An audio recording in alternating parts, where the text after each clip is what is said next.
Transformers The Last Knight was once again directed by Michael Bay, and it's about this mysterious artifact that's going to destroy the world. Yeah, we've never seen that before. The thing that intrigued me the most about going into this film is Optimus Prime is the bad guy. Hey you, let me just say, if you're going into this movie to see Optimus Prime as the bad guy, don't, because he's barely in the movie.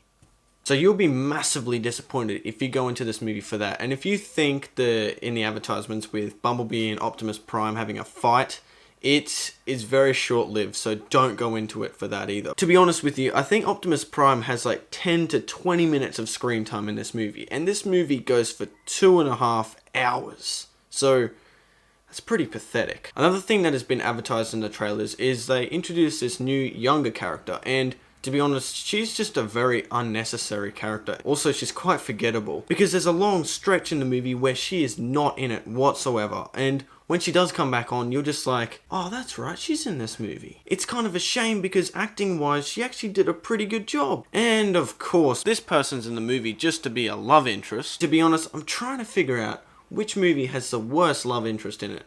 The Mummy or this movie?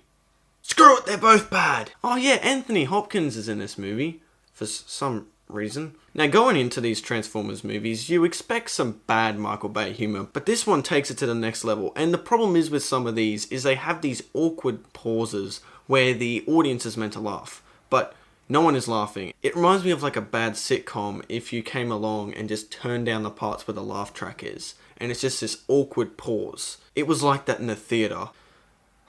The dialogue also feels worse in this movie, and yeah, I know the dialogue wasn't really that good in the other movies as well, but this one felt even worse, especially with some of the Transformers dialogue. I seriously feel like one of the writers just watched some Transformers anime and it was just like, oh, some of this dialogue would work great for the movie. No, it doesn't. Now, the runtime for this movie is slightly shorter than the fourth, thank God. But to be honest, it could have been so much shorter. If they cut back on those useless comedic scenes, like there's literally sometimes scenes where it's just for comedy and it's ridiculous. And just even parts amongst scenes, they could literally just cut that out. And that leads me now to the exposition scene where it ruined the Transformers soundtrack for me because this stupid robot. Oh, that's right. There's this robot in the movie and he's a butler.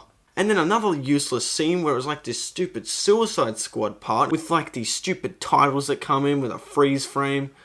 Oh my god. If they cut out all of this stupid crap, this movie could have ended up being like a 2 hour to a 1.5 hour long movie.